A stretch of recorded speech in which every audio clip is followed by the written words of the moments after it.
Ito pong pulburon video. Shit. Ito na yung pinakahihintay talaga dyan ng lahat. Okay? Teka. Pulburon video.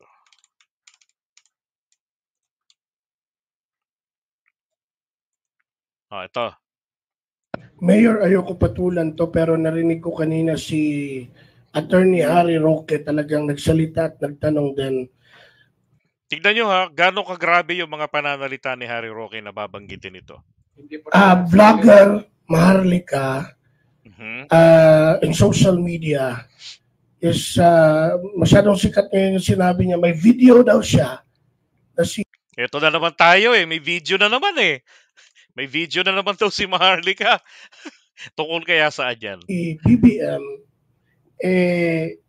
nag-ano ng pulburon, yung isyong pulburon. And ang nagbibigay daw si Justice Secretary at ang bumibili. Wala kaya. So ito ha, si DOJ Secretary Boying Rimulya ang supplier daw. At ang bumibili ay si First Lady. Nako mga DBS, wag po kayong wag niyong pangatawanan yung Duterte Bobo supporters. Kasi mangyayari po sa inyo, kakapakinig ninyo rito kay Maharlika, mas babagay po sa inyo yung Maharlika Bobo supporters. Tandaan nyo, nasa Amerika yan. Pinakikinggan nyo. Pinaniniwalaan ninyo. Wala pong paraan para yan mapanagot na katulad ng level dito sa ating bansa. 'Di ba? Na pwedeng danasin na ni General Macanas. Oh. Isa rin po sa nabudol ni Maharlika yun. Pero this becomes an issue ngayon. At kanina nagtanong si Harry Roque, narinig ko, what if ito ay totoong may video, what would happen to the country kung mapatunayan? Even yun, narinig din kita before, may sinabi ka regarding a leader na nagko-cocaine. I just don't know who it is. Okay, ngayon lilinawin niya rito kung sino yung leader na binabanggit niya. Tignan natin kung ito po ba ay paglilinaw. Okay, yung binanggit niya nung mag-eleksyon na meron dito na nagkakasya. Supsupan sila. Oh, yun, ito yun. But right now may lumalabas po na ganyan. Wala yan. Yan, video. Well, I can see that hindi lang leader, leader dito, maraming mayor dito nagpo-cocaine. Dami pala dyan. Dami pala dyan sa lugar nilang mga mayor na nagko-cocaine. Teka, ilan ho ba napatay sa mga nagko-cocaine dyan? Ilan ba nadali dyan sa war on drugs?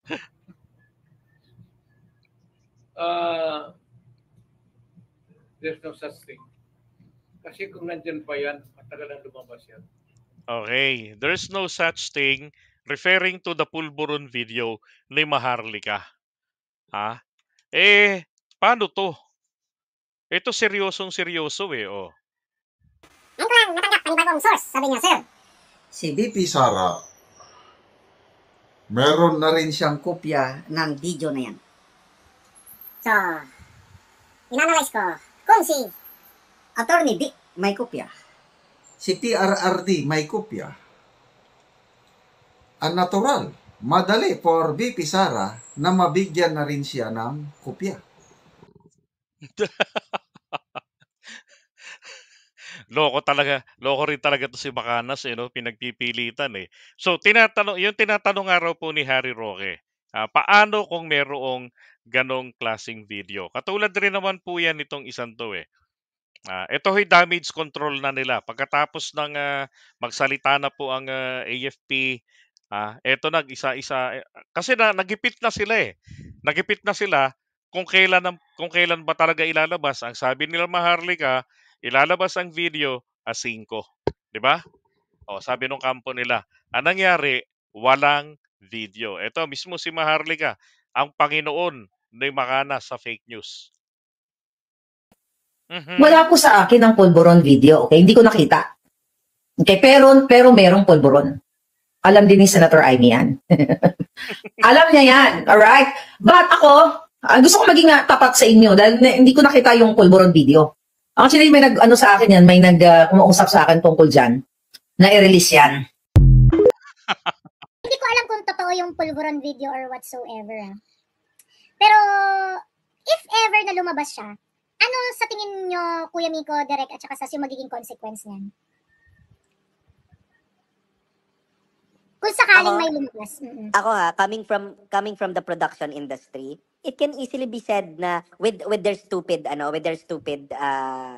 stupid echo band, no. Ako kay totoo yan kay hindi, they can easily say na it's number one AI.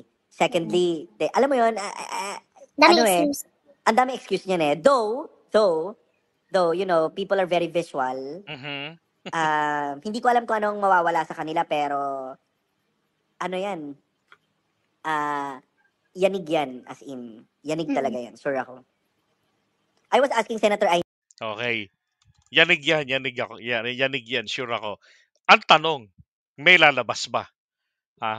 Meron bang lalabas? O ngayon, eto, itinuro ni Maharlika matapos tumanggi at umaming wala siyang kopya. Alam nyo, kung ikaw ang chismosang tao sa balat ng lupa, kahit na hindi ikaw yung pinaka-chismosang nilalang, pag magkaroon ka ng pagkakataon na makakuha ng ebidensya, kukuha ka. Di ba? Abay, ito matindi. Halata pong chismis. Bakit? Kasi hindi niya na napanood, hindi niya nakita man lang yung video, ngalngal na ngalngal. Ang pinagbasihan lang naman kasi nila diyan, yun pong panahon pa ni Cory Aquino na paninira sa mga Marcoses, lalo na kay BBM. Hindi kasi umubra yung balita noong patay na ito at napatay ng anak ng isang prinsipe na taga-Afrika. Tapos, pinalitan lang, clone. Nung time na yun, wala pang cloning, anak ng po siya, 80s. At yan daw kamag-anak lang. O ngayon, dito naman po, itong amo naman ito, tinanong niya raw, at ito raw ang sagot ni Amy. Amy nga sabi ko, Maharlika's claiming this, claiming that.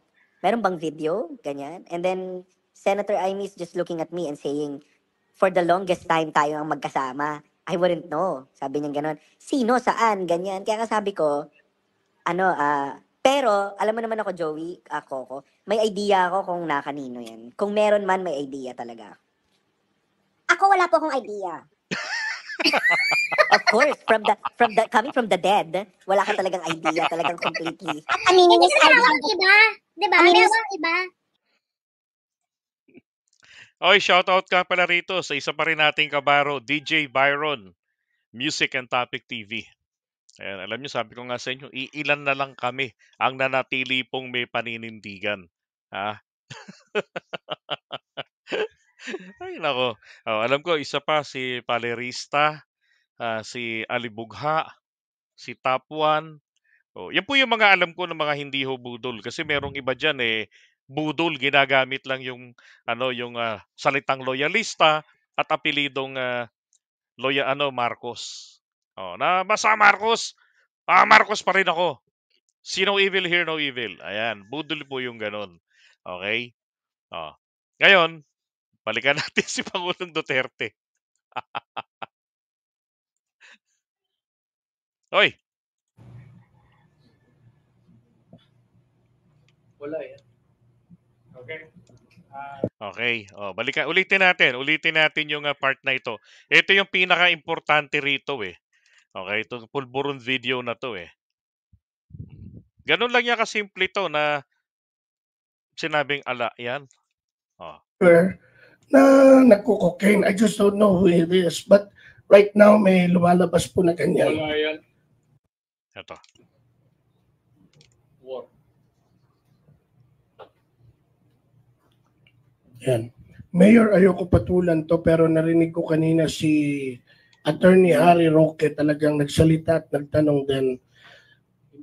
Vlogger Maharlika in social media is masyadong sikat ngayon yung sinabi niya. May video daw siya na si BBM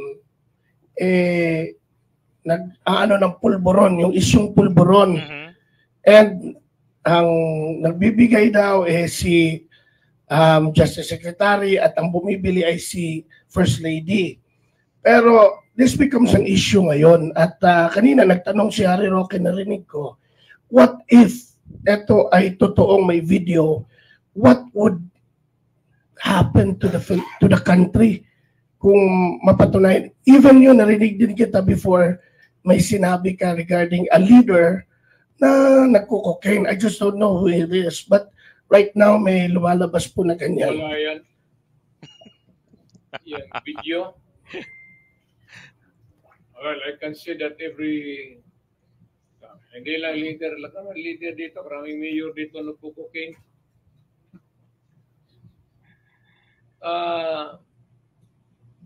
There's no such thing.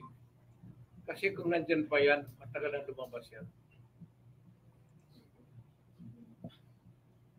Wala yan. Okay. Yes, Ayun, okay. Ganun lang ho kasimple na i-deny ni dating Pangulong Duterte.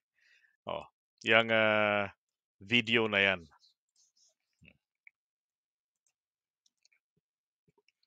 Alam mo, ito pang isang problema kay Bibi Sara. Konsentidora. Bakit kanyo? Ba't konsentidora? Aba, sinakyan pa niya ha. Sa kalagitnaan ng ganyang klase na sinasabi niya na support siya kay BBM, si PBBM ang kanyang presidente, di ba? Ang problema, nung hindi na pagbigyan sa confidential funds, ayun, nagsimula ng mapraning itong mag-ama. And then, there was a video na napanood ko. Di lang ako nagkaroon ng kopya. Oh, charot. Napanood ko naman. Hindi katulad kay Maharlika. Oh.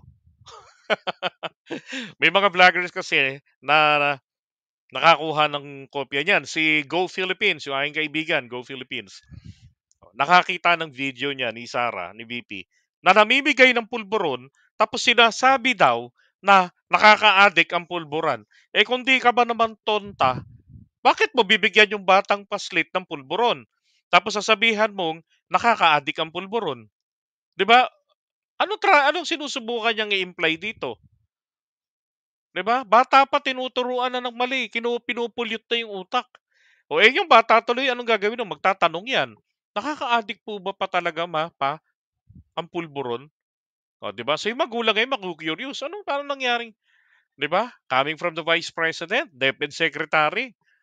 Diyos ko po, grabe ang babaw ang level ng ating VP. Parang batang maliit.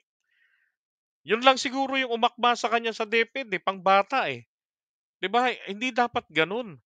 Sus Mariosep. Totoo yung sinasabi nito ni Melski. Merong ganyang video. At kagabi po, kami nila Takero, bumatak po kami ng isang supot na pulburon. Galing Goldilocks. Taga Iloilo si Takero, sayang, di man lang daw niya naisipan bumili ng pulburon. Yung bongbong pulburon. Meron daw po talaga nun sa Iloilo ng bongbong pulburon. Ayan maliwanag rito ang sinabi ni dating Pangulong Duterte. Kung nandyan ang video na yan, matagal nang lumabas yan. Gaya rin ang sinasabi ko noon pa. Ang pagkakakilala ko kay Maharlika, kapag ito ay nakahawak ng ebidensya, ilalabas at ilalabas niyan. Sa katiba naman ng kamay niyan. At kung ikaw ay isang kilala ng chismosa, hindi mo gugustuhin na lagi ka nalang tatawaging chismosa. Kapag meron kang makukuhang ebidensya, gagamitin mo at ilalabas ito. Ba't walang nailabas? Alam niyo ba, 2 beses pa lamang ang instances na si Maharlika nakapaglabas ng resibo. Unang-una, yung mga resibo na binigay niyang mga pera kay Byron, kay Banatbay. 'Di ba? Nilabas niya yung mga resibo na nagpadala siya kasi sinasabi nito na wala raw siyang naipadalang pera doon, di raw siya nagbigay. Tapos, yung sumunod na resibong nailabas si Maharlika, yung tungkol po doon sa korupsyon sa Department of Agriculture, yung pagbili nila ng sibuyas nung kasagsagan nung nakarang pang isang taon na binili ng DA sa Bonena. At kasama sa mga namili ron si Senator Amy Marcos na pinagmamalaki niya pa nga, kahit mga maliliit pa, binili na nila. Doon naglabas si Maharlika ng ebidensya. Nakakuha siya ng hard copy. Yun lang. Sa dami ng sinabi ni Maharlika, walang ebidensyang nilabas maliban dun sa dalawa. Pinapaniwalaan ng mga DDS. Naku, mag-isip nga ho kayo. Ganun ho ba kasarap na kayo ginuguyo ni Maharlika? 'Di ba? Kayo naman, sumasakit na yung kalooban nyo, sabihin nyo nabudol ako. Dapat inisip nyo, hindi kaya kayo nabudol ni Maharlika? Ngayon, si dating Pangulong Duterte, eto, natakot sa mga salita ng AFP at ng PNP. Kasi bakit? Itong kanilang pinagagagawa, pag magkaroon ng malalimang investigation, madadawit sila rito. And besides, yun lang galaw ni Sarang nagbibigay ng pulburon at yung kanyang mga sinasabi, yung wordings na nakaka-addict ang pulburon. Kung wala siyang alam, 'di ba? At kung hindi siya kumukonsente, nanaway na siya. Ganon din si dating Pangulong Duterte. Pero eto, ano to? 'Di ba? Ngayon lang, makalipas ang 1 taon, mahigit, nangaungaw ni Maharlika tungkol dito, ngayon lang nagsalita si dating Pangulong Duterte. Ay nako. Alam niyo ako, hindi ako lubusang nagtitiwala rito sa press con na to ni dating Pangulong Duterte.